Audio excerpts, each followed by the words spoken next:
بسم الله الرحمن الرحیم. سلام علیکم و رحمت الله و برکاته. خدمت همه شما همدیران و هموطنان عزیز و گرامی قدرم، امیدوارم که تنسیت سلامت باشید. امروز به برنامه 35 قدرت و حقیقت شما را خوش آمدید میگوییم و بابت اونی که ما یک ساعت تقریبا دیر کردیم از وقت برنامه، بسیار از شما عذر میخوام و امیدوارم که عذر ما را قبول بکنید، چون نتوانستیم در وقتی مناسبی که به شما اعلان کردیم در اون وقت در پخش مستقیم بیاییم، ولی خداوند برامون نصیب گردون که بتوانیم کمی دیرتر هم باشد به وقتی که اعلان کردیم و یک ساعت دیرتر از اون وقت در پخش مستقیم بیاییم و در حضور شما قرار بگیریم. دوستان و هموطنان گرامی قدر، اگر صدای ما در یوتیوب و فیسبوک باشه حتما برای ما یک آگاهی بدین و انشالله که ما صحبت همینطوری که ادامه میدیم و انشالله که امیدوارم در روند برنامه هیچ مشکلی پیش نیاید، چون موضوعی که امروز انتخاب کردیم بسیار موضوع حساسی است که به همه من و تو ربط داره، چون ما میدونیم که برنامه‌های ما را بسیار نسل نورست جوانان تماشا میکنن و این نسل بسیار مهم است برای یک جامعه، برای یک دولت، برای یک کشور و برای پیشرفت او. و ما امروز همین موضوع را مخصوصا برای برنامه انتخاب کردیم تا پیرامون همین موضوع یک بحث بررسی و تحلیلی داشته باشیم و در آخر برنامه میتوانم دوستان گرامی شما را پیوست بکنم در برنامه. اگر فکر نظری داشته باشید میتوانید در برنامه نیز پیوست شوید و فکر نظری خود را بیان بدارید. دوستان اگر صدای ما در یوتیوب باشد خبر بدید. صدای ما هست؟ خب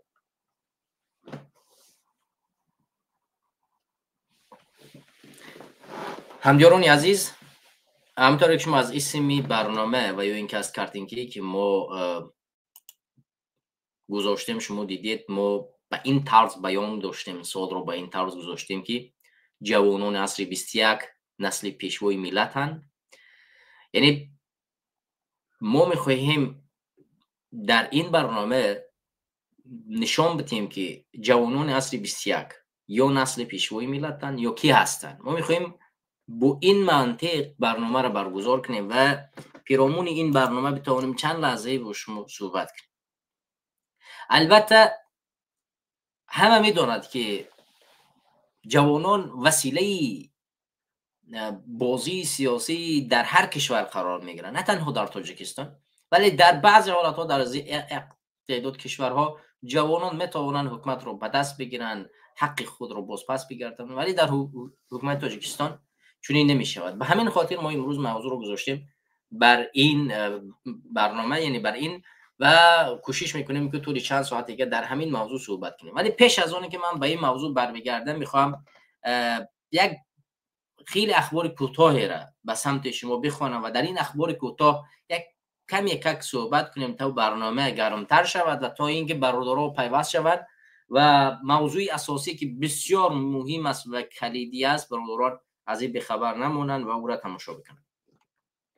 همدیران و هموطنان عزیز، من برمیگردم به صحیفه خاور، یکی از پایگاه‌های رسمی حکومتی برمیگردم و در همین صحیفه خاور یک مقاله نشر شده بود امروز که امام علی رحمانوف باز وقتی پیوست میشه به زبان روسی است. من نمیفهمم که چرا به زبان تاجیکی نیست. خب امام علی رحمانوف در یک سخنرانیش بیان داشته است که یعنی تنقید کرده از دادگاه‌ها یا از قاضیایی که اونها را خودش میگذارد به صف قدرت، یعنی در وظیفه، و از اونها تنقید کرده است و اونها را تنبیه داده است که شما با وظیفه‌های خود عمل نمی‌کنید. بیایید این اخبار را ما کمی کوتاه هم بخوانیم و علاوه بر این موضوع دیگری که خیلی کوتاه در او صحبت خواهیم کرد، موضوع شاهنامه و تقسیم شاهنامه در تاجیکستان است که خیلی کوتاه در این موضوع هم فکر نظر خودمون رو بیان می‌داریم و برمیگردیم به اون موضوع اساسی که ما صحبت کردیم.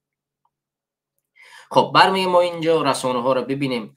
خب همطوری که میبینید دوستان گرامی،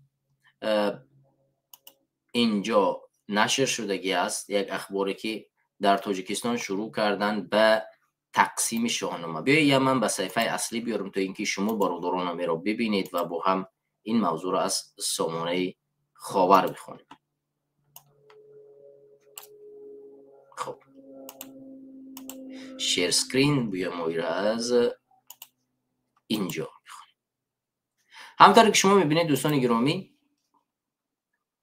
در روی اکران خود، همونطور که شما میبینید در اینجا در سامانه خاور همین بسیار با یک طرز بزرگی گذاشته شده است و در اینجا بسیار بلندانه نوشته شده است که آغاز تقسیم شاهنامه بیزوالی حکیم ابوالقاسم فردوسی.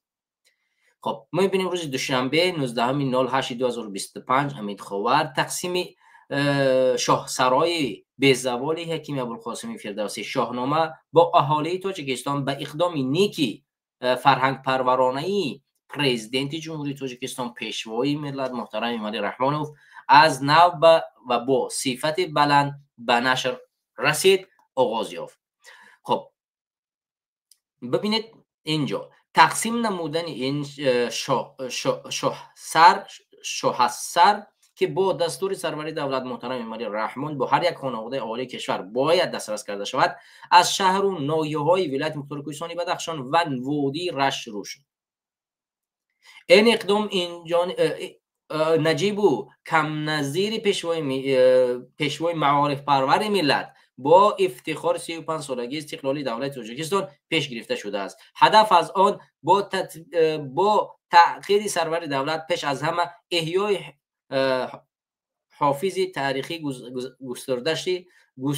گسترش خودشناسی خودآگاهی ملی و احساس وطن دوستی و وطن پرستی مردم بخصوص نورسان و جوانان می باشد. همین که شما می‌بینید در اینجا مخصوصا موضوع جوانان رو در نظر گرفته است. یعنی این شاهنامه تقسیم کرده می شود مخصوص برای اون خاطر که نسل نورس خودآگاهی ملی و خودشناسی ملی رو چکار کنن، بسیار بالا بردارن و این کتاب رو بیشتر بخونن.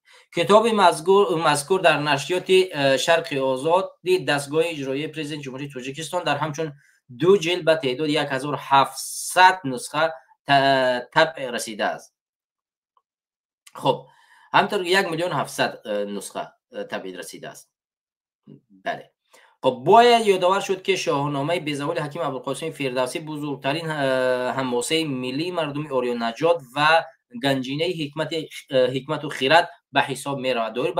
خب دیگه دوام ایران ما نمیخوانیم و همطور که شما در اینجا تا جایی که نیاز بود شما خوندید، دیدید و گوش کردید. دوستان گرامی و هموطنان عزیز، من در اینجا یک بزرگتر کنم این رو. همطور که شما میبینید در اینجا بسیار گفته می شود که پیشوای فرهنگ پرور، پیشوای بی‌نظیر، پیشوای فرهنگ سالار، نمیفهمم از این تعداد کلمه خیلی زیاد استفاده برده شده است و تقسیم کردن شاهنامه را برای همطوری که در بالا ذکر کردیم برای پرورش نسل جوان به خودآگاهی ملی و بیدار ساختن هویت ملی آنهاست. یعنی ایمالی رحمانوف در برنامه و در پیشگزینه تقسیم این یا اینکه گرفتن این روی کرد این رو گفته بیان کرده است. حالا ما در اینجا بیاید ببینیم که اگر هدف ایمالی رحمانوف پیشرفت جامعه و پیشرفت خودآگاهی ملی و شناسی هویتی ملی باشد، پس چرا برای جوانان امکانیت فراهم نمی سازد که جوانان خود بیاموزند؟ اولا اینکه باید حروف را به حروف فارسی برگرداند تا اینکه جوانان خودشان بتوانند این شاهنامه فردوسی را از همون حروفی که خود فردوسی نوشته است بخوانند، نه از این حروفی که روزها بالای ما گذاشتند. این حروف ما نیست. سریلیک را برای ما کی آورد؟ این را برای ما روس آوردن و مجبور ساختن که تا ملت تاجیک این را بپذیرند و از اصالت خیش دست بکشند و هدف آنها را برداشتن دانش و خودشناسی و خودآگاهی ملی مردم تاجیکستان بود که این را از بین ببرند و به این پیروز شدن و حروف ما را عوض کردن، فرهنگ ما را عوض کردن و کوشش کردن تا این زمان که بالای فرهنگ ما چیکار کنن، سنگ بزنن. و اولین نقطه که اگر ایمالی رحمانوف میخواست که خودآگاهی ملی و خودشناسی و هویت شناسی مردم بالاتر شود، حروف را به حروف فارسی برمیگردان و هیچ نیازی نبود که اینقدر نسخه به فارسی چیکار کرده چاپ کرده شود. میشد به همون فارسی که بود، هیچ کس نیاز نبود این را ترجمه کند و نمیفهمم از فارسی باید به سریلیکی ترجمه کنید. این نسل نو چگونه خودآگاهی ملی را ایجاد میکنه. نسخه چیزی دومی که در اینجا شما میبینید در همین برنامه دوستان گرامی، در اینجا هدف اساسی از تقسیم یعنی بالا بردنی مهری امام علی رحمانوف، دوستی امام علی رحمانوف به مردم است. شما اگر همین کتاب را که از شاهنامه یعنی ابوالقاسم حکیم و ابوالقاسم فردوسی است، اگر این را باز کنید درباره امام علی رحمانوف در کتاب اصلیش چیزی نوشته نشده است. نسخه حرف درباره چون امام علی رحمانوف زمان نه زنده بود نه نمیفهمم هیچ چیزی دستاوردی نداشت. ولی وقتی که این شاهنامه را که عین حال در تاجیکستان چاپ کردن، وقتی که سرلوحه این را وقتی میخوانید شما در اونجا میبینید که در اونجا تمام تعریف و توصیف نسبت یک خانواده، یعنی نسبت امام علی رحمانوف که با دستور فلان نفر فرهنگ پرور نمیفهمم نجات دهنده سیاره و این کتاب به مردم تاجیکستان تقسیم کرده می شود.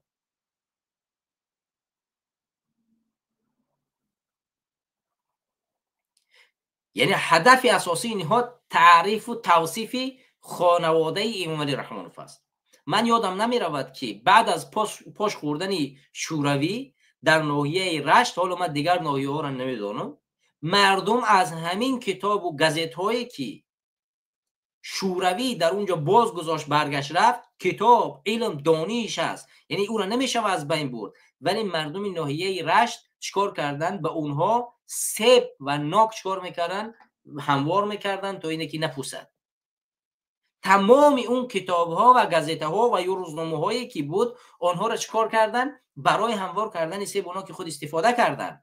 سبب اساسی در اون بود که اینها خودآگاهی ملی و خودشناسی ملی نداشتن و همیشه این حکومت را دشمن خود میدانستند. نمیدانستند که این کتاب ها میتواند علم باشد، دانش باشد، آینده باشد، میتواند برای ملت چیزی بیاموزد.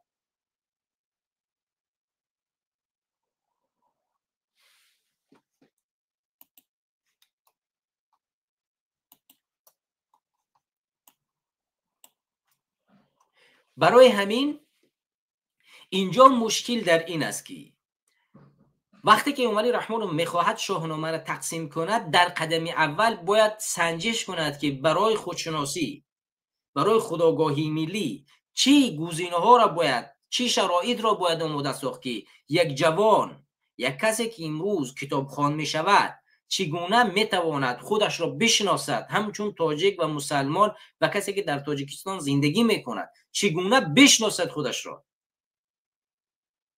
اون را باید شرایط را فراهم آورد و امکانیت را برای جوان داد. اگر شما هزارها کتاب حکیم ابوالقاسم فردوسی را برایشان تحفه کنید و برای بی پول در خانهشان بمانید و اونها هیچ وقت کتابخوان نمیشوند. نسل جوان را با تقسیم کتابی بی پول نمیتواند کتابخوان کرد. در زمان شوروی بیشتر این مردم چیکار میکردن؟ درس میخواندن، امکانیت داشتن که بتوانند در دانشگاه‌های بانفوذ روسیه و دیگر مناطق شوروی تحصیل کنند. ولی وقتی شوروی پاش خورد، شما دیدید که با کتاب‌ها و روزنامه‌های اونها چی صورت گرفت. به خاطر چی؟ به خاطری که اونها شرایط اون رایی که اینها بتوانند هویت ملی خودشان را بیاموزند و خودشان را بشناسند و فقط بدانند که هویت خودشان و تصمیم آینده خودشان دستی خودشان هست، این را بیاموزند و اون را ناموختن چکار کردن؟ اجباری چیز را آموختند که از حزب حاکم برای اینها دستور داده میشد و مردم دشمن را در چهره حزب حاکم شوروی میدیدن و هر لحظه که این کتاب‌هایی که شوروی پاش خود گرفتن همه اینا رو به فنا بردن. همون گونه شرکت فابریکه و همه او را چکار کردن؟ خراب کردن، زیدن بردن. چرا؟ چون خودآگاهی ملی و هویت ملی و خودشناسی وجود نداشت در اونجا. و عین حال هم اگر امام علی رحمانوف چون این میخواهد بکند، مطمئن باشید که اگر امام علی رحمانوف همین روز با حکومتش از بین برود و همین شاهنامه، من میترسم که فردا با همون ورقا شکار کرده درونده و سبناک و چیش برای اشی نکنن.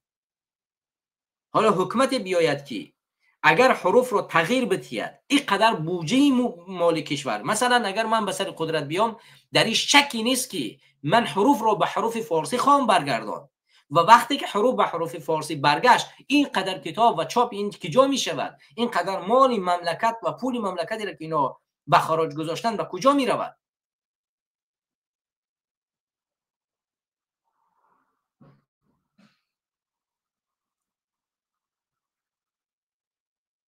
این گونه نمی شود. حالا ببینید اولین جایی که شاهنامه را میخواهند تقسیم کنند دو وادی است، ولایت مختار کوهستان بدخشان و وادی رشت. چرا در این دو منطقه اولین نسخه ها را میخواهند چکار کنند؟ تقسیم بکنند. چون مردم ولایت مختار کوهستان بدخشان تا همین سال گذشته در مقابل همین حکومت جنگیدن و ایستادگی کردند و مردم وادی رشت تا سال 2010-11 در مقابل همین حکومت می ایستادن و می جنگیدن و اعتراضات در اونجا بود و مخالفان در اونجا موجود بود و در اونجا چیکار داشتن؟ می ایستادن و در مقابل ایوملی رحمانوف حرف می زدن و باید دوستی مهر ایوملی رحمانوف در همین مناطق از همه بیشتر و بالاتر شود. پس چیکار میکنن؟ میان این مردم رو مخشویی میکنن و با نسل جوان چیکار میکنن؟ بازی میکنن. این گونه نمیشود پیش رفت. من حالا پیش از اون که به موضوع اون چیزی که ایوملی رحمانوف قاضی‌ها را تنقید کرد به اون بر بگردیم، من میخوام در همین موضوع جوانان چند نقطه ای رو حرف بزنیم که حالا حکومت چی میخواهد به این کارش بکند. یعنی به همین کاری که میخواهد بکند برای چی چون این یک کارهای را انجام میدهد. اولین کاری که میکند میخواهد و مخصوصا در دو منطقه تاجیکستان ولایت مختار کوهستان بدخشان و وادی رشت دو کار را میخواهد انجام بدهد. خب به دیگر مناطق هم انجام میدهد ولی دیگر مناطق جوانایش اونقدر یعنی خود بیزاری نمیکنن از این حکومت. یعنی منطقه هایی که بیدار بودن بارها در مقابل همین حکومت ایستادگی کردن و اونها را چکار میکنن؟ در قدم اول میخواهد نسل نورستی اونجا را همچون یک ابزار تبلیغاتی استفاده ببرد. جوانان رو بجای تشکیل شخصیت یعنی شخصیت مستقل بگرداند زیر فشار ایدئولوژی شخص پرستی قرار میدهد. یعنی بزوری چکار میکند؟ جوانان رو به همین حکومت و به همین خانواده مجبور میسازد. مثلا در مکتب‌ها و مؤسسه‌های تعلیمی نام یک شخص یعنی پیشوای ملت ایوملی رحمانوف شاهنشاه جوان رستم ایوملی چیکار میکنن؟ نامگذاری میکنن و در شاهنامه‌ای که تقسیم میکنن در اون مینویسن و نسل جوان رو چیکار میکنن؟ تغییر میدن. کاری که دومی میکنن همین جوانان رو چیکار میکنن؟ ترسو میگردونن، جوانان جسور ملت رو از بین میبرن. در ولایت مختار کوهستان بدخشان چند جوان زندان شد، چند جوان رو از بین بردن در همین سالهای اخیر. از فدراسیون روسیه دزدیده و با تمام فشار و کار گرفتن بردن. در داخل تاجیکستان کمیسیه 44 که بیشتر اونها جوانان بودن گرفتن بردن زندان کردن. خود فراموز ارگاشف کسی که به داوطلبانه اعلام کرد که میخواهد نامزدیش رو به پرزیدنتی بگذارد اون نفر رو بردن زندان کردن که خودش 30 سالگی در نامزدیش رو به پرزیدنت گذاشت، در 33 سالگی بردن زندانش کردن که عین حال 35 ساله میتوانید باشه، 2 سالش در زندان است. یعنی جسارت مردم رو از بین میبرن، نسل جوان رو چیکار میکنن؟ از بین میبرن، نابود میسازن. زندان، قتل و کشتار و ترس و هراس رو در نسل دیگر، در نسلی که امروز نو میخواهند تربیت شوند، نو میخواهند وارد مکتب شوند، جاری میکنند که اگر حرف زدی مثل این جوانای دیگری تو رو میبریم زندان میکنیم. یگانه کاری که تو میکنی هویت تو، شخصیت تو خانواده ایوملی رحمانوف و فرزندای او است و تو هیچ مرام و هدف نداری. وگرنه این قدر سنزوره و این قدر کار و بار در جوانان برای چیست؟ چرا جوانانی که میخواهند مبلغ باشند برای هویت ملی، خودشناسی ملی، خودآگاهی ملی کار بکنند اونا را از بین میبرید؟ دلیر ایوملی روزنامه‌نگار مشهور تمام کارها را میکرد به خاطر ملتش. نه دیندار بود، نه از دین دفاع میکرد، فقط به خاطر خودآگاهی ملی کار میکرد. ذوقی سیدامینی تمامی برنامه‌اش برای خودآگاهی ملی و خودشناسی ملی بود. چرا برد زندانش کردی؟ هیچ برنامه دینی همین انسان ها نداشتن. اینقدر سنزور کردن و کسایی که حقیقت میگن از بین بردن چی معنی دارد؟ آقا این معنی اون ندارد که نسلی که میخواهد برای این کار کنه، تو نیاز نیست حکومت که بیای شاهنامه تقسیم بکنه تو اینی که مردم از خوانش شاهنامه خودآگاهی ملیشان رو بالا ببرند، بلکه جوانان رو بگذار خود جوان کار میکند، تو اینکه نسل نورس کار بکند، پیش برود. و امروز ما میبینیم که نسل نورس را همچون یک وسیله تبلیغاتی سیاسی به خاطر همین حکومت استفاده میکنند. ما هزارها مقاله ها داریم، هزارها یعنی ویدیو و هزارها عکس ها داریم که از جوانانی که دانشجو هستند در تمام دانشگاه ها چیکار میکنن؟ در وقت پرزیدنتی استفاده میکنن که پیشوای ملت، فلانی ملت، نمیفهم نجات دهنده ملت، میروند در تمام جا استفاده میکنن، او را چیکار میکنن؟ تبلیغ میکنن. ما میدانیم که از نسل نورس مکتب خان چیکار میکنن؟ در همه ملاقات های امام علی رحمانوف میبرن، اونها رو پرچم میبردارن، صورت های امام علی رحمانوف میبردارن، پیشوای ملت فلان بیسمدان.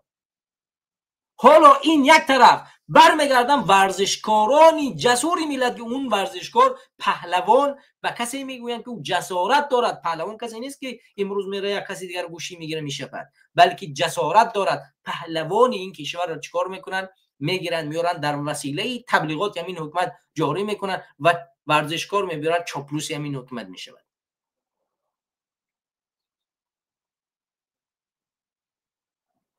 و این باعث میگردد که دیگر امید و همون خودشناسی از بین برود. در جامعه همون قدر یعنی فساد رو زیاد میکنن که خود جامعه دیگه از اخلاقهای اجتماعی دور میرود. از یک طرف میویند خودشون چیکار میکنن؟ میگویند که ما تبلیغ میکنیم، یعنی ما اصلاح میکنیم. مثال میگیریم، در دوشنبه سیتی یک جوان رو دستگیر میکنن، با لباسهای فحش نشر میکنن، میگن ما کار کرده ایستادیم. ولی اگر نگاه بکنی در طرف دیگر خودش تبلیغگری همین فساد در جامعه است. خودی حکومت تبلیغگری فساد در همین جامعه است. مثلا عادیش هزارها دانشمندا، ملاها و کسایی که دین میخواندن، کسایی که تدریس میکردن، آموزگار این ملت بودن، معلم این ملت بودن، اونها را دستگیر کردن، اونها را با جرم خیانت نمیتونم به وطن، با جرم زنا کردن، با جرم تجاوز کردن، نمیفهم با جرم دزدی به ملت چیکار کردن؟ در رسانه‌های دولتی توضیح دادن، نشان دادن.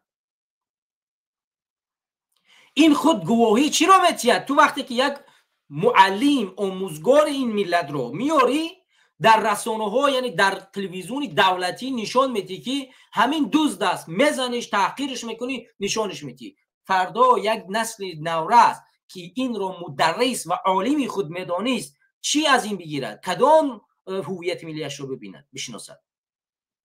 یا اینه که در تلفن یک شاگرد میبروری یک معلم را نشان میده که یک معلم یا در داخل مکتب رقص تنسکا و دیسکو میرود و او را در رسانه ها نشر میکنید و میگوید که این معلم آبرو بگیرد. بعد عالم دین رو میاره که تبلیغگری بهتر ساختن اخلاق جامعه هست، میاری چیکارش میکنی؟ یک دختر میتش و ویدیوهای فحشایش رو در سامانه‌های مجازی و در تلویزیون دولتی نشر میکنی و میخواهی که اخلاق جامعه رو تغییر بدی. خودآگاهی ملی از کجا پس در این جوان پیدا شود؟ اخلاق اجتماعی در کجا در این جوان پیدا شود؟ ما چگونه میتوانیم از اخلاق جوان صحبت بکنیم؟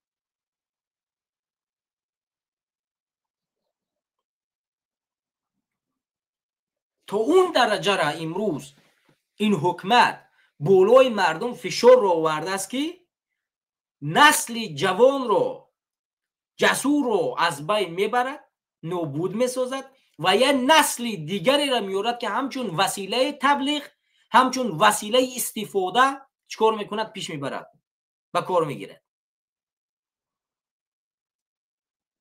وگرنه همین حکومت وقتی که یک قاری قرآن در یک جا درس میتید پیدا میکند، میرود میابد میبرد زندان میکند. فکر میکنید اینقدر بلاگر نمیفهمون کسانی که امروز در رسانه‌های مجازی با تبلیغ فحشا مشغول هستند اونا رو به جوابگری کشیده نمیتوانند؟ فکر میکنید اون کسی که نوار کرد و عالم دین را در شبکه‌های اجتماعی نوارش رو پرتافت در تلویزیون دولتی به نشر رسان او را به جوابگری کشیده نمیتوانند؟ او را فساد کرد، فساد را تبلیغ کرد.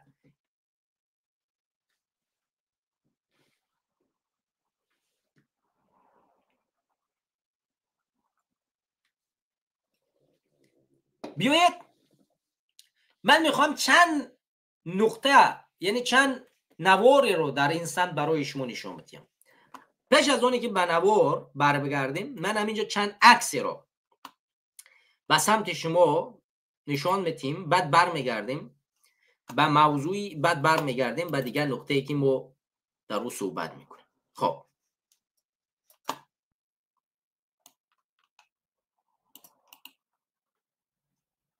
بخشش اینجا چندین عکسایی هست که من همین عکس‌ها رو باید پاک کنم تو اینه که در روند برنامه گفته نمیشود دوستان این اشتباه میتواند رخ بدهد. خب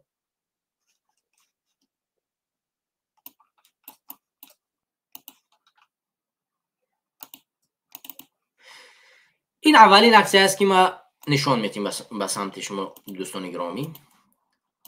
عکس رو شما دوستان میبینید،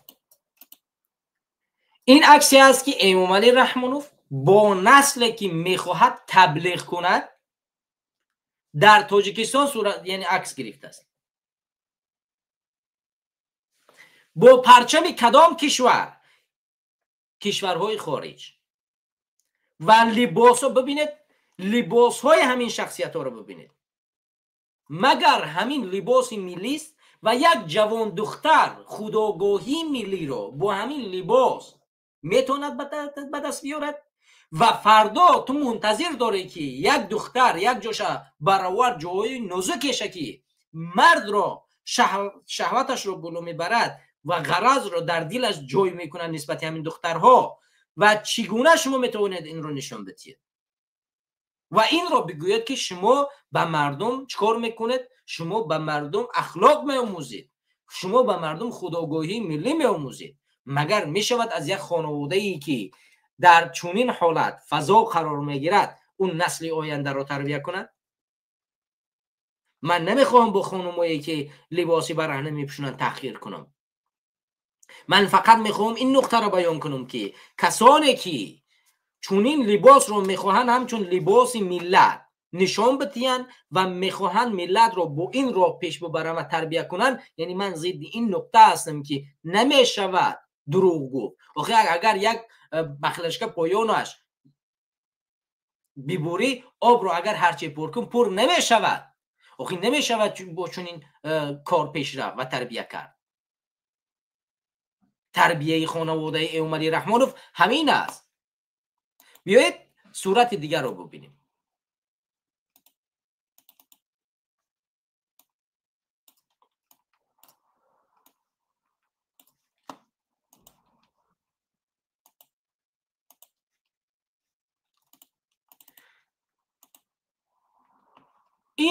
این عکسی دیگه است. شما عکس رو میبینید، این از نسلی که امروز امامعلی رحمانوف تربیت میکنه. وقتی که تو در مکاتبی که در اونجا تعلیم داده می شود، خودآگاهی ملی آموزانده می شود، اخلاق اجتماعی آموخته می شود به یک جوان، وقتی که تو در اونجا او را چنین تربیت میکنید و لباسهای برهنه را به بدنش میکنید، پس آینده این نسل این میشه. بیاید یک نوار را ما به سمت شما برسونم.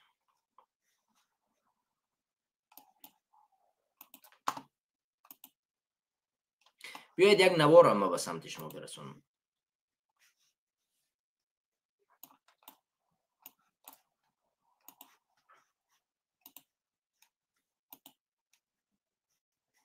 خب این اولین نوار است از این برنامه.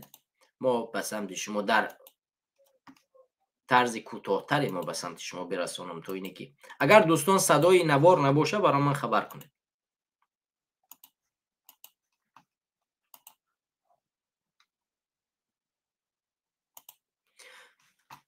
خب همونطوری که شما در روی اکران خود میبینید این نوار اولی است که من برای شما نشان میدم. ببینید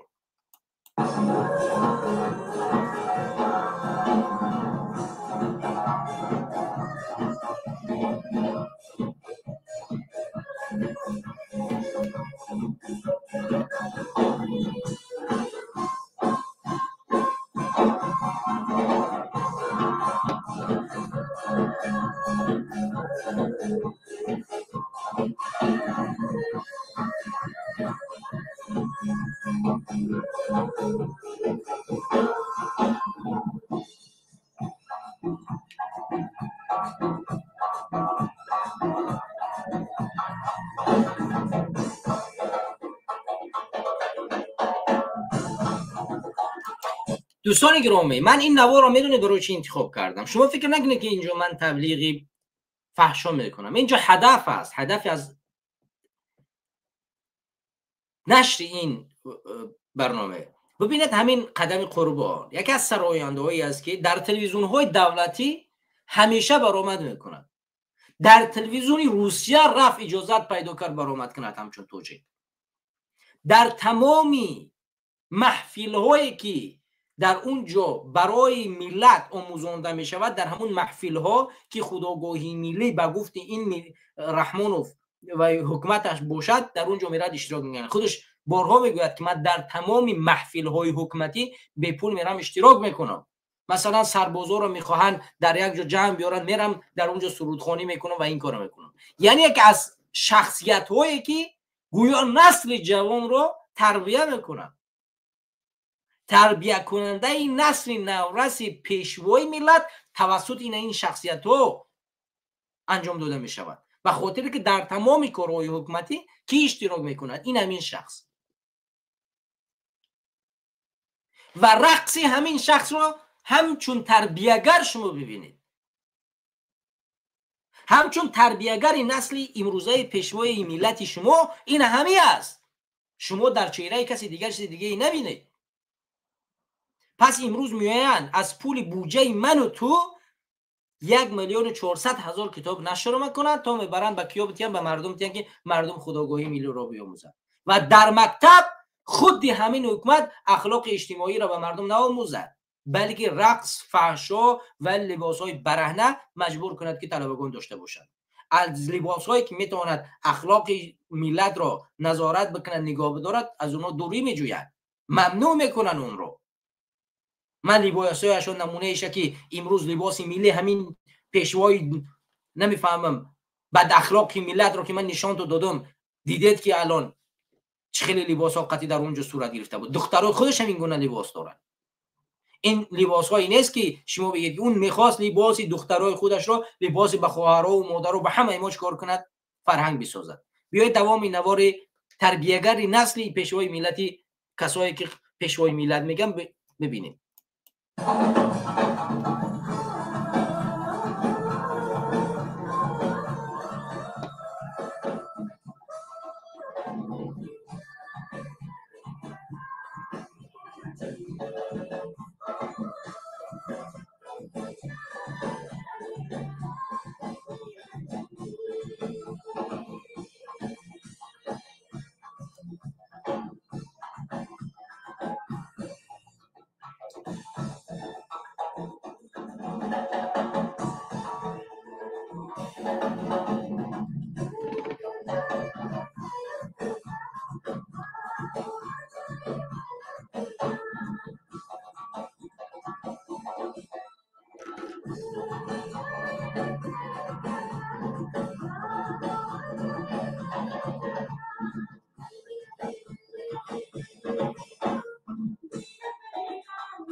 این رقصی دختر پیشوای ملت با فرزند پیشوای ملت، رقصی نسل پیشوای ملت از بچهش تا دخترش. کسایی که امروز منتظر هستند که پیشوای ملت میآید به شما نسل، یعنی همچون نسل برای شما تربیه و تعلیم میدید، شما رو به خودآگاهی ملتتون پیش میبرد، این است. وگرنه نمیتواند از سر راه اینا رو بگیرد. چرا در تلویزیون های دولتی مانع ایجاد نمی کند برای نشر نوارهای آینده اینها را میبراید همچون شخص پرنفوذ در رسانه های دولتی نشر میکنند و سروداشون در تلویزیون های دولتی نشر میکنند، بعد ویدیوهای بد اخلاقیشون در اینترنت میبرند، میگن خب دیگه یه بار میارنش، میگن همین کارا کرد، با فردا در تلویزیون دولتی، با فردا در نشست های دولتی، با فردا در نمیفهمم معرکه های دولتی که بین اون سربازها در اینجا اوجا میکنن، دعوتش میکنن، میره اشتراک میکنن. چون این شخصیت نباید در یگان معرکه حکومتی اشتراک کند. اگر اشتراک میکند باید معیار اخلاق اجتماعی را نظارت بکند، نگاه بکند. نمیتواند کسی که میآید امروز نسل تربیت میکند چونین باشد. امکان نداره، در هیچ جا باید وجود نداشته باشد. چونین انسان ها نباید جریمه معمولی کرده شوند، باید زندان کرده شوند که نسل نورس رو بد اخلاق میکنند. نه تنها کسی که این رو این آدمایی که این کار کسی که نشر میرساند اون برد جریمه کرد که نسل آینده رو اینا خراب نکنن.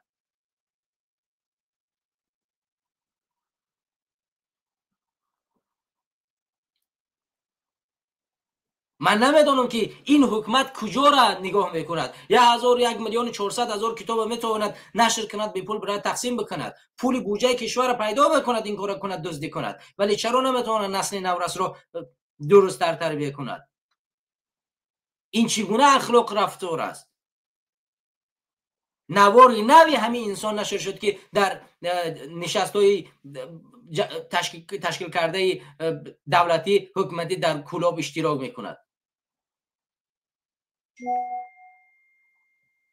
در این اون رسانه های حکومتی سرودش نشر می شود. این گونه نباید باشد. والله قسم دیگر عیب شرم است، ننگ است برای هر کسی که این کار انجام میدهد. به خدا قسم بشرمید. هر کسی که امروز امامعلی رحمانوف رو پیشوای ملت میدانی، بدان که فردا فرزندت این گونه تربیت می شود. دخترت رو مثل این میبینی، فرزندت رو مثل همین قدم قربان میبینی. مطمئن باش، دیگر فرزند رو انتظار نباش. این از فرزند آینده ملت. بیا این ویدیو بد اخلاق دیگر زیاد نگذاریم. خب شما میبینید این دیگر رسارسی و بد اخلاق ترین ویدیو در سامانه‌های مجازی نشر می شود. به خدا قسم من شرمم میاد از نشر چنین نوارها، از دیدن چنین نوارها. نخو نسل تو این درجه را قدر قیمتش پایان برود که در بدترین حالت قرار بگیرد. خب میفهمم شما می نوشه بد اخلاق حیوانید، آخه برود در یک چارچوب در یک جای بکنید که کسی شما را نبیند. حد امکان معیار نظارت کنم، تلفن‌های دستی از دیگران را بگیره که می بد اخلاقی شما در یک جا نشر نشود. یک نفری که از شما امروز آینده نگاه میکند الگو میگیرد، چنین نباشد. امروز الگوی جوانان نمی بد اخلاقا هستند. وقتی در ناحیه رشت سال 2010 وقتی علی بیدک رو به قتل رسانیدن، همین کثافت ها را بردن همچون الگو در اوجه. تمام سراینده های مشهوری که در تلویزیون دولتی نشر میشدن اونها را بردن، از جمله ولی جان عزیز، نمیفهمم ده های دیگرش رو، تا اینه که نسل منطقه ناحیه رشت و وادی رشت رو چیکار کنن، اخلاقشون رو از بین میبرن. هر هفته 2 روز، شنبه و یکشنبه، در باغ کنسرت رایگان سراینده های مشهور بیان چیکار کنن، بخونن، برقصن و کم بجمونن. این گونه تربیت کردن، این گونه مردم رو چوپلوس کردن. مردم فکر نمیکردن، مردم فکر میکردن دیگه اینجا خوشحالی است. حالا درک کرده که اون خوشحالی برای چیست؟ برای بفرهنگ، به هویت ساختن شماست.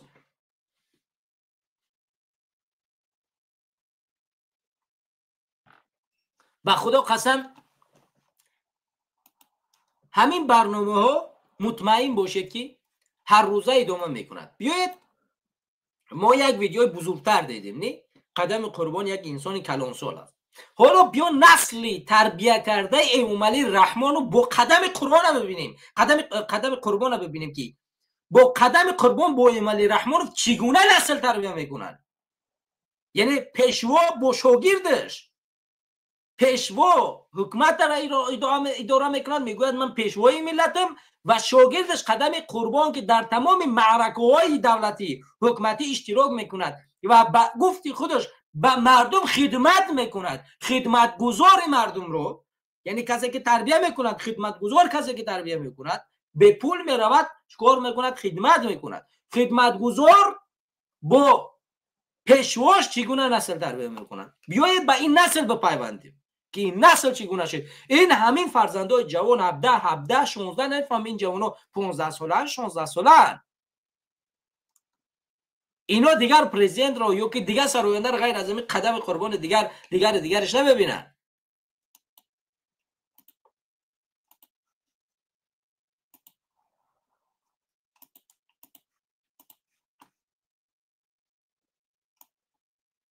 این نوار را ببینید.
این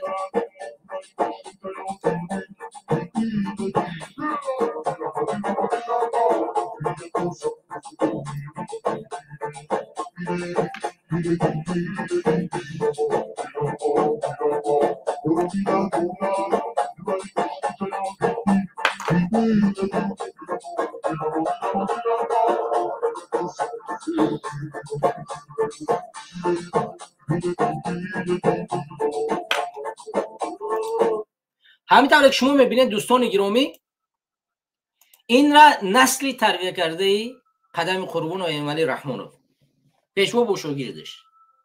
شما میبینید که اینها نسل آینده را به کجا میبرند میرسونند. بیایید ما بگذاریم از این. یک نوار بعدی دیگه را به سمت شما برسونم.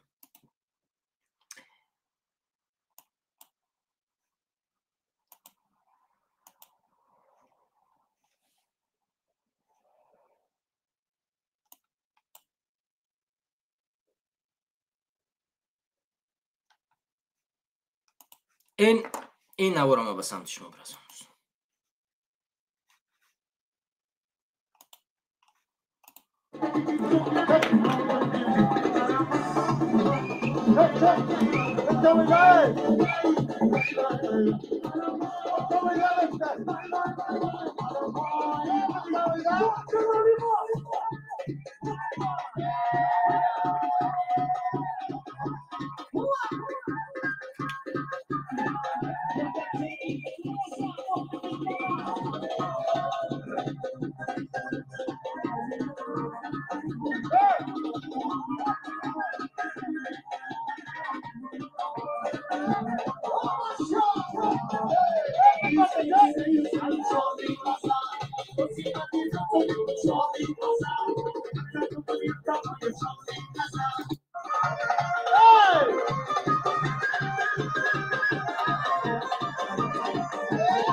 همونطور که شما دوستان میبینید در این نوار از جوان یعنی از جوانی 14 ساله تا مرد 50 ساله میآید با هم با یک رقاصه با هم میرقصد و با هم نمیفهم در مابین اونجا هزارها کودک از نمیفهمم از 4 ساله از 10 ساله بولو یا حتی از تولد شده بولو هم در ریختگی است. همون این مسئله رو میبیند، همین بد اخلاقی را همون رو میبینند. شما تصور کنید که شما با زن و فرزندتون به روز عروسی یک نزدیکتون میروید و فرزند شما در اونجا این بد اخلاقی رو میبیند.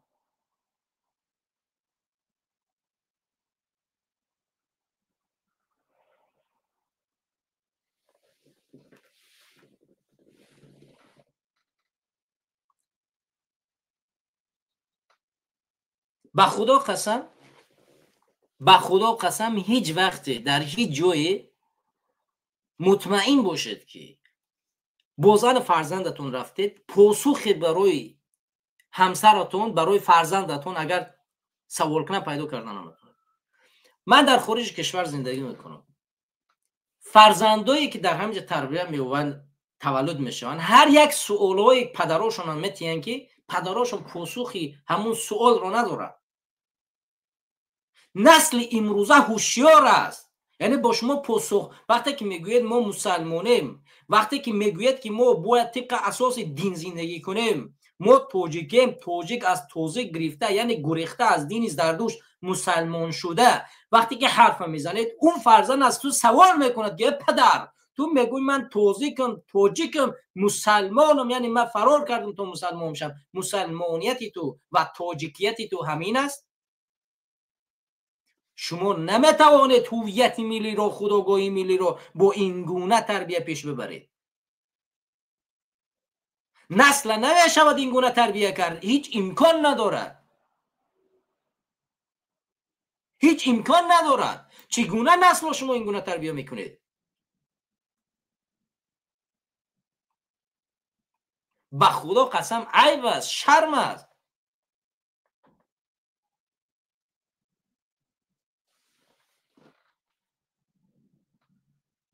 به خدا قسم این گونه کارهایی که شما میکنید هیچ وقت نه خدا راضی است نه مردم راضی است و باور کنید هیچ چیزی راضی نیست از این. همونطوری که پروردگار در سوره بقره در آیت 205 بسیار بسیار روشن ذکر میکند که وقتی شما روی میگردونید از حق، پروردگار وقتی که شما و اذا تولا وقتی که شما روی میگردونید از حق در زمین فساد میکنید، پروردگار کشتی ها رو نابود میکند و نسل آدم رو هلاک میکند، چون پروردگار فساد رو دوست نمیدارد. این آیه قرآن است. وقتی که شما مطمئن باشید که همین گونه کار رو ستم رو ادامه میدید، مطمئن باشید که پروردگار هیچ وقت ما و شما رو نببخشد و ما و شما رو نابود میکنه و در جای موت کسی را میارد که اون شایسته زندگی این دنیاست.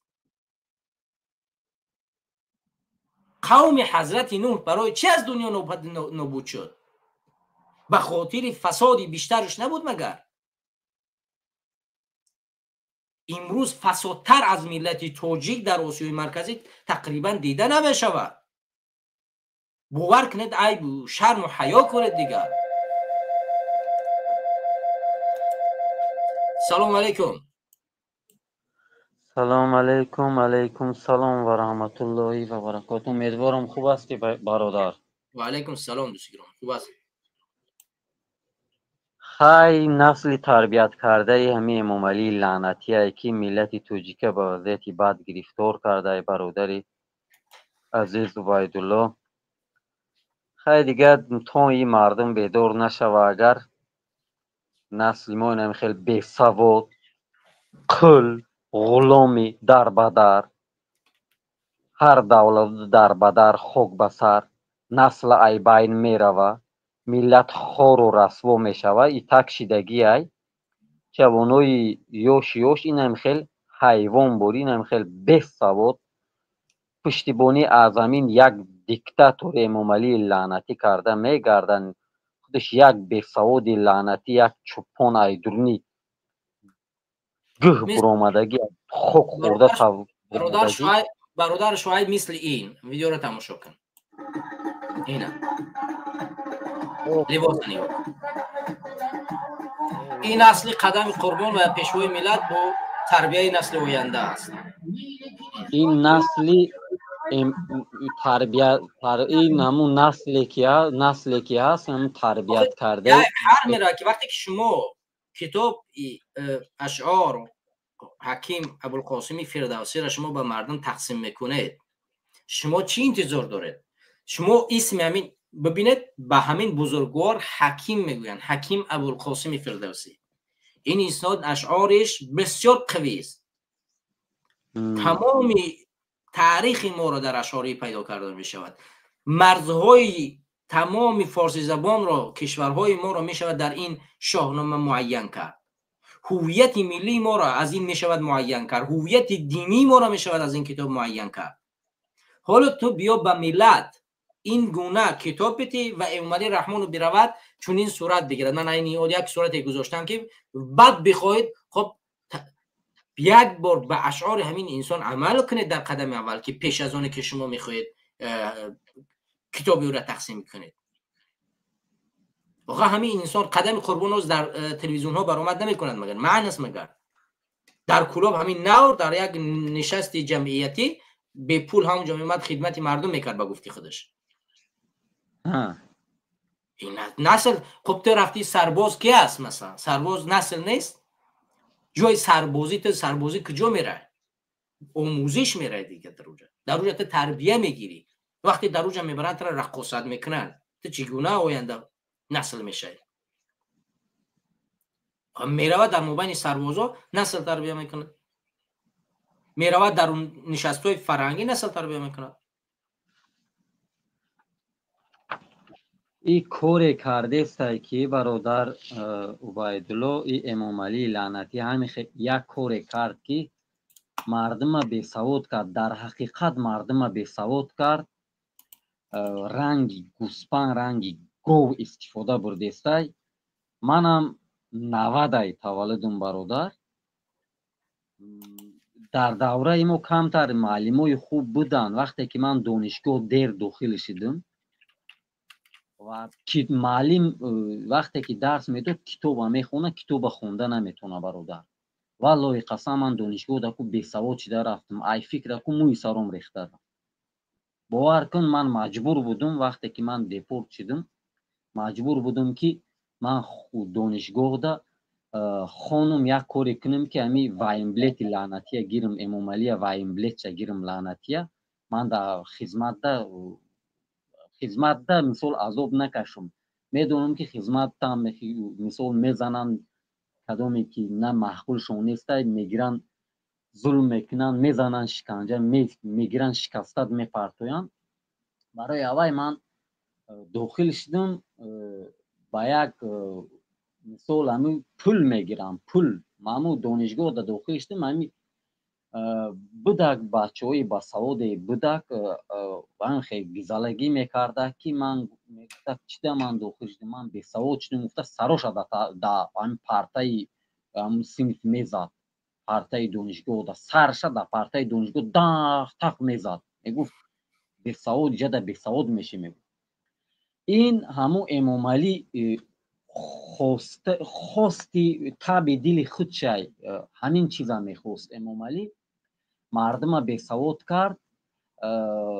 کادروی بیسواد موندگی در همو نزدیک خودش میتونه که چخیلی که فورش چخیلی که خواه استفاده میبرشونه چون که باید بیسواد های خوزی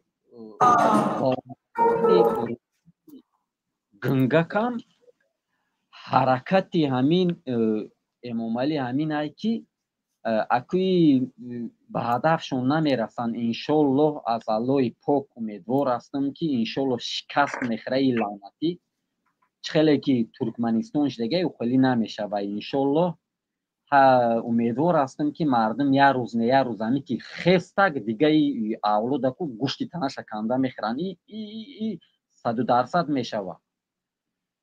این حوزی بو کادروی تماما بسعود وای کدگی چه خیلی گم تیار کدگی برای رستم تیار کرده استای ای رستم بو بسعود باشه. یک کوره کنه که مردم انقه قل کرده پرتگه یاور قل میکنه میپرته. یک کوره کنه که هم طوره که در اول زمان شورای وقتی اومدن خواستن ملتی توجیک رو بسواد بگردونن تو اینکه حاکمیت رو پیش ببرن. یعنی در اون زمان همی کار کردن که نسلی که در سطح بالاتر صحبت میکرد از حاکمیت بیرون کردن و نسلی که میانه یا پایینتر صحبت میکرد اونا رو در قدرت آوردن تو اینه که نسلی که ارزش داره با قدرت از عالم از دیندار است در نزد این مردم بقدر شود. یعنی یک عالم دیگه دولت پلش نمیداد که کار کند، بیچاره میرفت خودبانی میکرد، مولبانی میکرد، نمیفهم در یک جا بقدر شد، می اومد پیش یک حکومتی به زبان کوچگی صحبت میکرد تو اون به حکومتی بی سواد بفهمش و همین گونه زبانی مسطحش پایینتر رفت و دانشمندا بقدر شدن و حوزی هم حکومت هم همین کارو میکنن. یعنی این چیزی رو خود ذکر کردیم. وگرنه ببینید رسالت اساسی پیغمبر اسلام صلی الله علیه و سلم و پیغمبرای پیش از او و حتی در یک حدیث صحیح هم حتی میگه رسالت خودش رو میگه که یکی از رسالت های اساسی من برای تکمیل دادن اخلاقی نیک است. یعنی اساسی روی کردن پیغمبران یکی از اساساش این تکمیل دادن اخلاق انسان هاست. وقتی که ما این نظر میکنیم ما چگونه میبینیم که امروز وقتی که میگیم من پیشوای ملت، تو وقتی که پیشوا و پیشبردی یک ملت هستی تو چگونه تکمیل میتی مردم رو؟ هدف باید تکمیل اخلاق جامعه و بیشتر ساختن و بهتر ساختن فضای اجتماعی و اقتصادی مردم باید باشه و اگر هدف همین نباشد چرا باید یک انسان در سر حکومت قرار بگیرد؟ برای همین ما باید تمامی نکات رو در نظر بگیریم که وقتی که یک نفر میویه میخوادش رو پیشوا میشموره، نمیفهم رهبر میشموره و میخواد دیگرگون کنه، باید در قدم اول نگاه کنیم که او به مردم چی میتیه.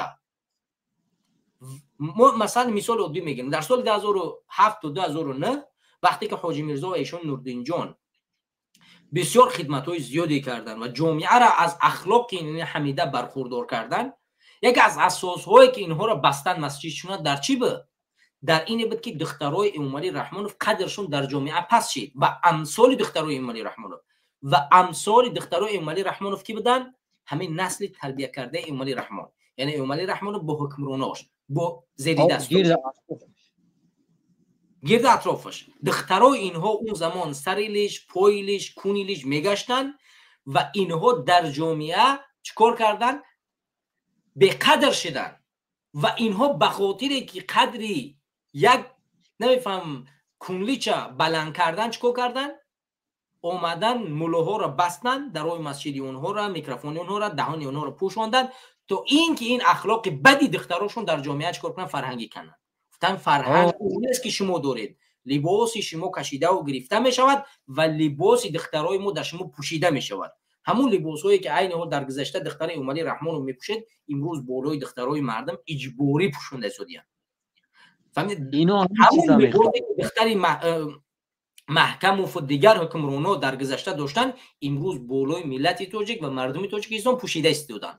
به خاطر چی؟ به خاطر که شأن شرف اونها یعنی دختر اونها حفظ کرده شود وگرنه در جامعه اونها شأن شرف ندارن و برگشتن علاوه بر اینه که اینها لباس‌های دخترهاشون اجباری در زنها و کودک‌ها و نسل مسلمین چیکار کردن؟ پوشوندن. باز نسل مسلمین را بیناموس و چیکار کردن؟ فحش گردانیدن و علاوه بر این مجبور ساختن که همین لباسی عفت و لباسی که اخلاق در اون وجود دارد او را چیکار کنن؟ بی‌قدر بگردانن در جامعه. یعنی چندین دخترها را در جامعه لباس‌های دینی پوشوندن، در رقصاشون در اینجا در هر جا پرتافتن. اساس پرتافتن همین ویدیوها در چی بود؟ یعنی برداشتن همین لباس‌ها اساسش پس زدن دینی اسلام های نیست کردن، از بین بردن دین اسلام. دوست گرامی این یک اساس میتواند باشد، ولی من سبب اساسیش رو میدونید در چی میبینم؟ سبب اساسیش رو در بد شدن فضایی، یعنی ارتباط جامعه با خانواده منصبداران. وقتی خودت مثال میگیریم، مادر لباس دینی دارد و هم لباس تاجیکی که لباس دینی است، زنت همچنان همسر، مادر، دختر، تمام فرزندات.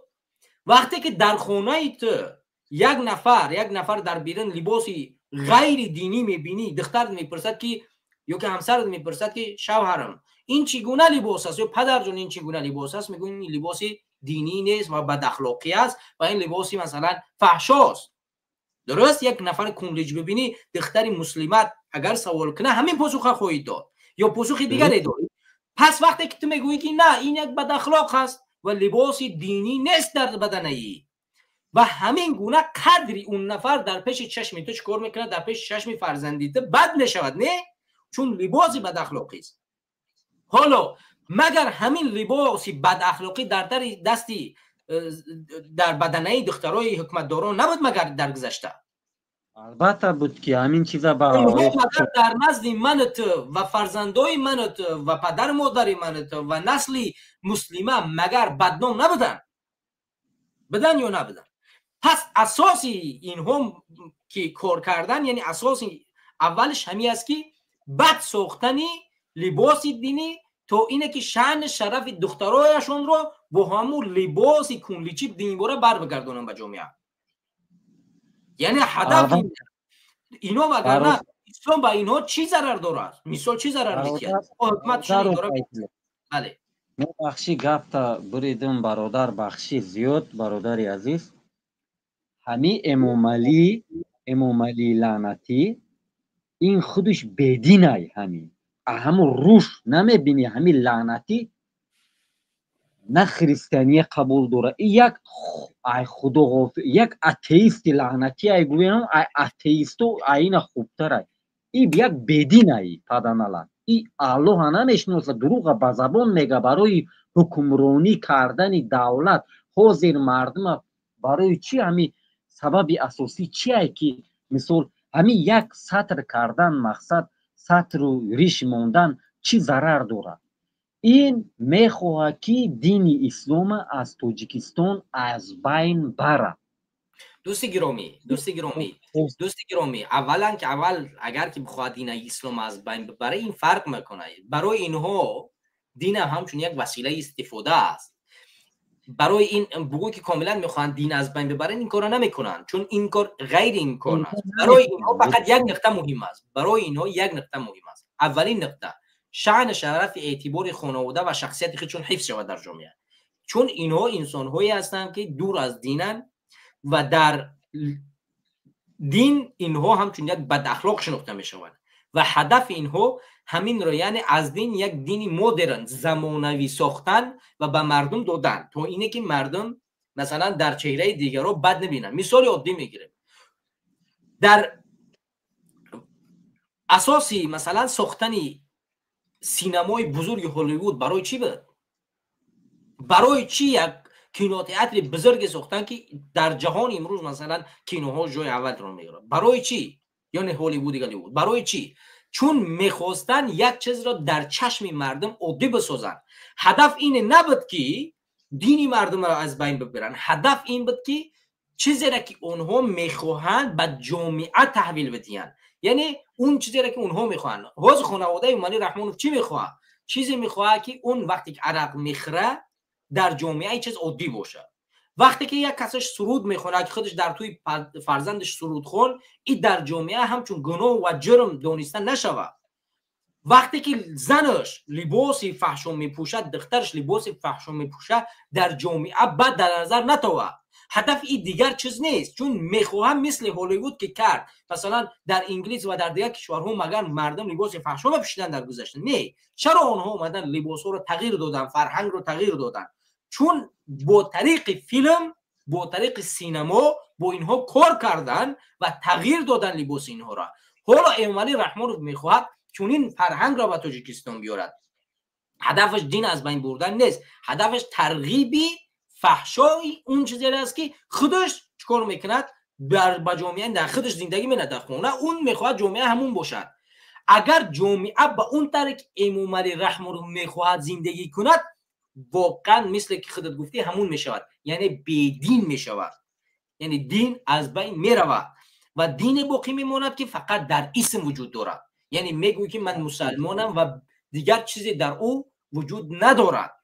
نماز میخونی نمیخونی، چرا دیگر نماز گناه نمیشماری؟ زنا میکنی زنا میکنی، چرا دیگر برات گناه نیست؟ لباس فحشا میپوشی چون دیگر برایت معنا ندارد، برات عادی است. مثال عادی میگیریم، خودت حاضی مثال بگیریم، در خانوادهتون اگر تولد شدی هر روز در رسانه یک لباس عادی را دیدی، مردم لباسایی میپوشن که فحش است، مثلا لیچ است، مادر چنین لباس داشته باشد، خواهر چنین اپت چنین لباس داشته باشد، آیا بزرگ شدی همون لباس برای تو گناه به شمار می رود؟ میگو خب نیست، این همه مادرم همین لباس میپوشید، این چیز برای تو عادی می شود.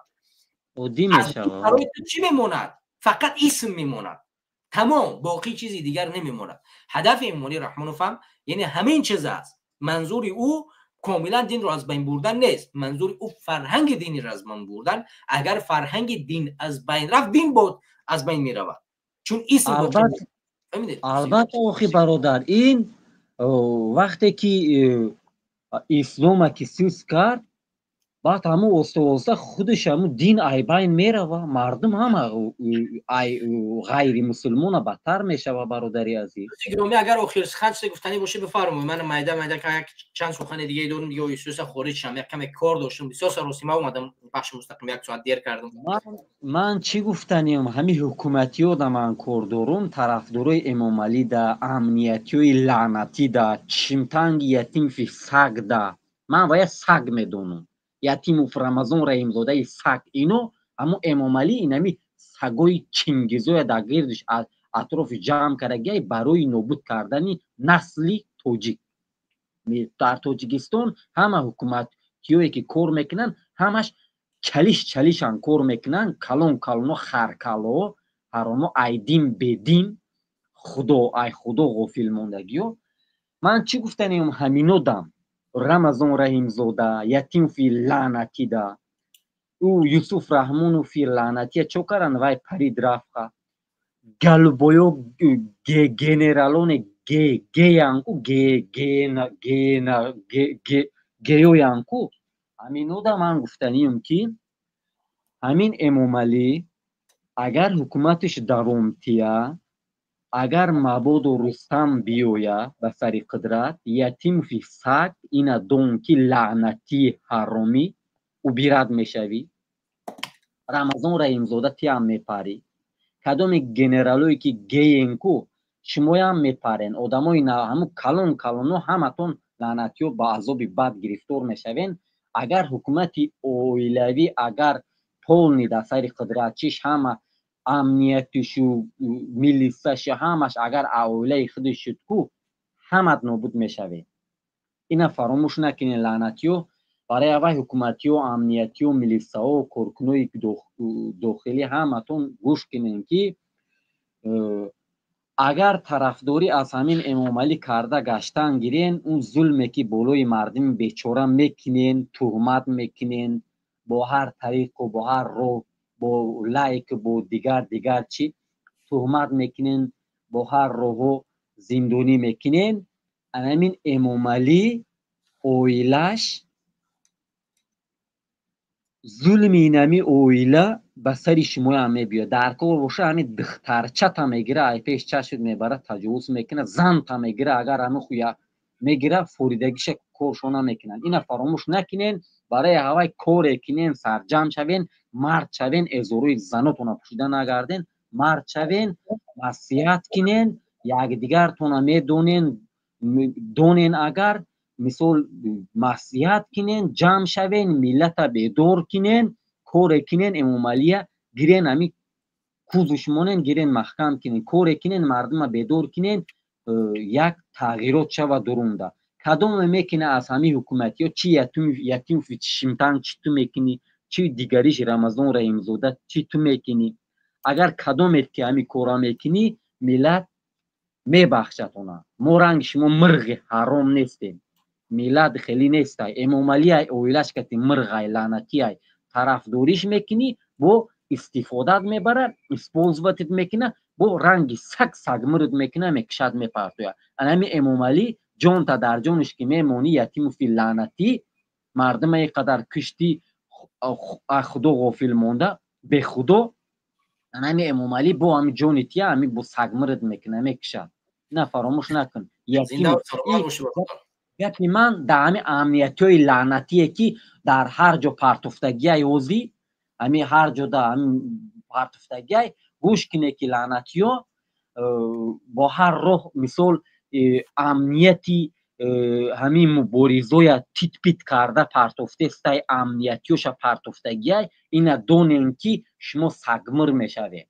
برای هوای کلتون کور فرمین اینا دونین که پرتفتگی در هر دولت با هر راهی که پرتفتگی ایتونه میخواهد که با طریق شما با آمدی رستم استفاده تون بره کدام آدمای نادرکاریشون در درون اوبیرت کنه با طریق شما و شما اوبیرت میکنه. این فراموش نکنین برادرای عزیز من، شما برادری منین، شما کلتون کور فرمین ایخه کله سیدگی دارین، شما کلتون رنگ همی تخته رنگ دیول زنی اگر چی نمیبروه شما چه خیلی امنیتی نوخی شما چه خیلی کار میکنین یک کلتون کور فرمین. من چی گفتم امام آخر خانم برادر عزیز همین امام علی مسجدوی محکم کرد ملوهای کشت زندانی کرد با هر روح تهمت و با هر خیل ملو کرمک قور و لحت هر جادوگر هر چی گفته تهمت کرد پرتفت زندانی کرد. مردم او علوی چشمش گرفت، مردم از ملوها دلش نخنک کرد، مردم بدین کرد، مردم بسواد کرد. برای چی کرد؟ برای اون کرد که اگر مردم در اسلام مستحکم باشه امام علی میپرید لعنتی. این میدونه ای چیزه، این پلیتیکا در لعنتی سخته، این آموختد. برای هوای مردم بدین کرد، مردم دینی دنیاوی بسواد کرده برای حکمرانی خودش. برای هوای مردم این دونین که حالتون کور فرمین مرغی بس کنین، بزی بس کنین، حیوانی بس کنین، ترس دادن بس کنین. انا در روسیه روسیه در چقدر ظلم کرده هو ما هم اجودای خیلی نمیگین که یک تا در همون مثال طریقی اینستاگرام و تلگرام و دیگه مرغ باری هیچ گفته نمیشه امام علیه. فقط هو گجای ده کدام دولت ده باشه مردم ما هم در عذابای خیلی نمیگی سبب همه بدبختی امام علی لعنتی های مرغ میترسین تلخه کفین. برای هوای سرجم شوین مرغی بس کنین. باید ما کار کنیم که برادر عزیز جمع شویم. چی مهدین کبیری استاد مهدین کبیری، چی برادر محمد اقبال صدرالدین، چی شرافالدین گدویف، چی دیگرش باید سرجم شوند سر یک میز شینن. شما مبارزه که مثال مبارزه میبرین چهرهاتون آشکاره باید اتفاق شوین، دروژ بشوین، مشت شوین، اونا شو برن مشت جمع شوین که همین حکومتی ها لرزه ده درویه. شما که وقتی که جمع شدین سر یک میز اومدین جمع شدین ایقفو یک دیگر جنگ نشدین و ایقفو یک دیگر تون سنگ نزنید جمع شدین همین مردم جمع میشه با باوری هم میشه. استاد مهدین کبیری باید حرکت کنه دیگر ترمزی بس کنه حرکت کنه. اگر لطف کنین من باید خارج شم بسیار وقتم تنگ است. ان شاء الله حفظت کنه برادر عزیز. ساعت مثال کم وای میکنی برنامه میکنی زیادی برنامه من نباید از 1.5 ساعت زیاد 2 ساعت دوام نکنه چون ما در حرکت سیاسی گروه بسیار که قبلا من اعضای بودم یک تصمیم گرفته بودیم در شورا اون زمانی که برادر شورا بود که برنامه باید از 1.5 ساعت زیاد 2 ساعت طول نکشن ولی به 1.5 ساعت باشه. ما با همون قرار پیش و کوشش میکنیم تر باشه چون بیشتری بچه به معنی میشه. اگر شما از اولی برنامه بودین فرصت بیشتری پیدا میکنید صحبت کنید. ولی خودت ان شاء الله برادر عزیز منم وقتم نمیشه گپ حقیقت میگم راست گفتم. همین برادر سروب ظفر چه خیلی باشه احوالش برادر عزیز. اخبار اخیری که در ما رسیده بود برادر وضعیتش بسیار خراب است در داخل زندان در همون 13 هول نگاه داشته می شود، در حالتی که کسی را که زندان میکنن باید به زندان روانش کنن بعد از حکم اعلان کردن، ولی برادر سهراب به هول در همون 13 نگاه میدارن و سببی در اونجا نگاه داشتنشون معلوم نیست. اما یک چیز مشخص است که کسانی را که در 13 نگاه میدارن این به این معناست که شکنجه و ظلم در طور سریع وجود دارد و تا حال زیر فشار مقامات قرار دارد و نمیفهمم که عین حال چی وضعیت قرار داره. اون چیزی که برادر با ما یک گپ میگم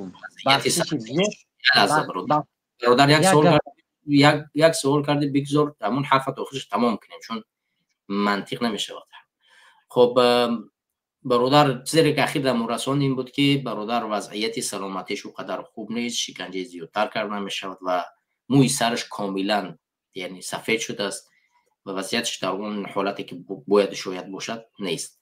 حالا دیگر معلومات آدمخورن اینو حکومت امام علی آدمخور یک لعنت کرده یای. این همیشه که وقتی قپید امام علی لعنتی میگی همو درون دست ترمه دگی بردکتا امام علی لعنتی فلان کنم آدمخور قاتل 9 میلیون توجی گفته همیشه مرده میری امام علی لعنتی میگی همین کدام قپید همیشه میگی همیشه کشتن پرتویان همو آسان میشوه. این امام علی لعنتی وقتی قپیدن ترمه میبرن کو همو سگوش آدم خروش لعنتی میگی همشه آدم خور مایلش برادر. تشکر زیاد. انشالله که بر وقت برای در برنامه بعدی فرصت میتونیم شروع کنیم انشالله. دوستان گرامی و هموطنان عزیز و گرامی قدرم، امیدوارم که تنسیت سلامت باشید. بسیار بخشش که صحبتم طولانی تر شد و طبق اساس من باید 1 ساعت صحبت میکنم ولی طولانی تر کشید. بالاخره چند نکته اخیری که من در اینجا بیان می‌دارم با تمام شما این است که دوستان گرامی و هموطنان عزیز، همونطور که پروردگارم در قرآن و در حدیث رسول خدا صلی الله علیه و آله وجود داره این ذکر شده است که هیچ وقتی که پروردگار و رسول خدا صلی الله علیه و آله انسان فسادکار و زورآور دوست نمی‌دارد و پروردگار بارها در قرآن میگوید که ظلم نکنید و من ظالم رو دوست نمی‌دارم. آیتی مشهوری هست در سوره شورا که میگوید که ان الله لا يحب الظالمین، من ظالمان رو دوست نمی‌دارم، ظلم رو دوست نمی‌دارم. به همین خاطر گوید ما دوستان گرامی کسی نباشیم که به مردم ظلم کنیم. یعنی فساد کردن و فساد را تبلیغ کردن جزء ظلمی است که به ملت و مردم انجام داده میشه. شما ببینید از روی این فساد، از روی این بد اخلاقی به جامعه چی میرسد؟ یک انسان دختری اش را از دست میتید که به خودکشی دست میزند. یک انسان دیگر می نوشد، عرق میخورد که به بیماری گرفتار میشد. یک کسی دیگر میرد با یک نفر دیگر همخوابه میشود که با کسل‌های گوناگون با بیماری‌های گوناگون روبرو میشود. این چیز بسیار وضعیت جامعه را به هم میخورد. ما میدونیم که زیادی امروزه در جامعه تاجیکستان بعد از این بد اخلاقی‌ها به چنین بیماری‌های گرفتار شدن که امثالش را تاجیکستان ندیده بود. و علاوه بر این خودکشی های زیادی دیدیم. ما وقتی دیدیم که یک جوان، یک دختر به خاطر اون بد اخلاقی شوهرش رفته خودکشی کرده بود، یعنی کودکایش رو در آب پرتافته بود، خودش رو میخواست خودکشی کند ولی خودش از دنیا نگذشت و فرزندانش 6 نفرش از دنیا گذاشتن. و بر اساس همین یعنی این بد اخلاقی ها، این فسادها جامعه را خراب میکند و من و تو پاسخگوی او هستیم. تمام ملت پاسخگوی است. باید در تبلیغ فساد دست نداشته باشیم و اگر میخواهیم خودآگاهی ملی و خودآگاهی قومی پیشتر برود، ما باید چیکار کنیم؟ تلاش کنیم که ملت را اصلاح بکنیم. پدران ما به قدیم راهی رفتن، به اون راه برویم. ما حکیم ابوالقاسم فردوسی که از بزرگان این قوم میشماره و بدانیم که همین شخص چگونه زبان داشت و چگونه رفتار داشت، چگونه اخلاق داشت. ما باید اخلاق او را بیاموزیم. ما اگر امروز اشعار او را میآموزیم، باید اخلاق او را بیاموزیم که یک انسانی حکیمی بودن، خانشین، بسیار اخلاق حمیدی داشتن و پیر بودن و واقعا یعنی پیر به معنی استاد، یعنی به معنی اینه که سالش رفته بود، استاد هزارها شاگرد بودن و در زبان و در فلسفه بسیار ماهر بودن. و امروز باید دانش او، اخلاق او، توانایی او را این مردم بیاموزه و اونجا خودآگاهی ملی و خودشناسی ملی پیدا می شود. برای همین برادران و خواهران عزیز از همه شما خواهش میکنیم که کوشش تلاش کنید نسل را به طور هدایت کنید، به طور پیش ببرید که در اونجا یک نیکویی وجود دارد، در اونجا یک خوبی وجود دارد. نه به این طوری که امروز حکومت امامعلی رحمانوف میبرد. برای همین برادران و خواران گرامی، این برنامه را ما به خاطر نسل جوان میبخشیم و امیدواریم که نسل جوان حرف ما رو گوش میکنن و برای راست میرود و به این رقص و سرود و کثافتکاری و رقصندانکاری نمیرود، بلکه برای میرود که رسول خدا صلی الله علیه و سلم رفتن، برای میرود که حکیم ابوالقاسم فردوسی رفتن، برای میرود که عمر خیام رفتن، برای میرود که رودکی رفتن، برای میرود که سلمان فارس رفتن، برای میرسد که ابوالمسلم خراسانی رفتن. برای این شعر مردان میرود. این شعر مردان هستند که ملت ما رو در جهان تا امروز معرفی کردن. از نسل امروزه امامعلی رحمانوف کسی معرفی نکرد. نسلی که ما رو معرفی کرد این بزرگانی بودن که اسمشون رو گرفتیم و هزارها بزرگان دیگری که اسمشون رو در زبان ما نآوردیم. مطمئن باشید که اگر من و تو پیشرفت کردیم، اگر من و تو مبارزه بردیم، اگر من و تو خواستیم که این نسل هدایت بیاید و پیش بره و اخلاقش اصلاح بشه، خودآگاهی ملیش، خودشناسی ملیش بیشتر شوه، پس من و تو باید دست به کار شیم.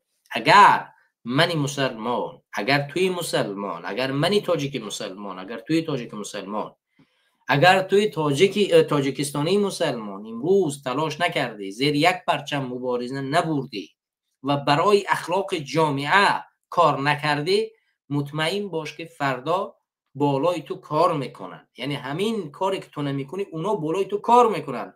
مسلمانان غیر مسلمان بد اخلاقان بالای فرزندی تو کار میکنن و فرزندی تو را طرز تربیه میکنن که خودشان میخواهند، نه چیزی که تو میخوای. و بالای فرزندت هیچ کار کردن نمیتوانی. فرزندت را اگر لازم شود قانون قبول میکنن، میان از دری خانه میگیرن میبرن که تو فرزندت را تربیه کردن نمیتوانی. امروز هم همین گونه هست. اگر بخوای فرزندت را قرآن تربیه کنی، قرآن درس بدی، فردا میآیند جریمت میکنن. اگر که اطاعت نکردی، پس فردا میان فرزندت را از دستت میبرن و این قانون ها بالاتر و بالاتر و بیشتر و بیشتر میشود و تا اون درجه میرسد که هر فرزند مسلمان فرزندش را از دست میتید و جایی میبرن که فرزند را فحشا و اون طوری که اونا میخوان تربیه میکنن و نسل را از دست میتید و با امیدی نباش که کسی میاد تو را نجات میتید. ما خودمون نجات دهنده خودمون هستیم. پروردگار بارها با ما گفته است که شما خودتان نجات دهنده خودتان هستید. شما خودتان عمل بکنید تا اینه که من نتیجه اش رو برای شما بدم. پس برای نتیجه درست باید عمل بکنیم. نتیجه درست رو ما با کار و عمل خود و کردار خود به دست میاریم. پس من شما رو به خدا میسپارم تا برنامه بعدی و امیدوارم که صحبت‌هایی کردیم آموزنده بود، صحبت‌هایی کردیم که انشاءالله که برای هر یک شما تربیت دهنده بود. ما میخوایم از نسلی باشیم که نسل ما چیکار کند؟ تربیت دهنده نسل جوان باشد و نسل جوانی که بعد از ما میآید نسلی باشد که ملت از او افتخار بکند. حالا هر چیزی که پدرای ما برای ما گذاشتن این نتیجه پدرای ما بود. حالا این که ما به فرزندای خود چی تربیه میدیم و اونا چی نسل میشوند، این نتیجه کار ما خواهد بود، عملی کار خوب ما خواهد بود که ما چیکار میکنیم. پس باید هر یک قدمی ما به خود ما نگاه کنیم و از خودمان سوال کنیم که نسلی که روی کار میآید چی نسلی خواهد بود، چون این نتیجه دست ما می شود و ما امروز اگر از پدران خود گله میکنیم، فردا نسل آینده از من و تو گله میکنند. دیگر شما رو به خدا میسپارم. بازم همون آیتی تکرار کردگی تکرار میکنم. پروردگار ظالمان رو دوست نمیدارد، پروردگار ظلم رو دوست نمیدارد. پس از جمله ظالمان، از جمله فسادکاران نباشید. شما رو به خدا میسپارم. با شما بودم عبیدالله سیدی در برنامه 35 قدرت و حقیقت. السلام علیکم و رحمت الله و برکاته.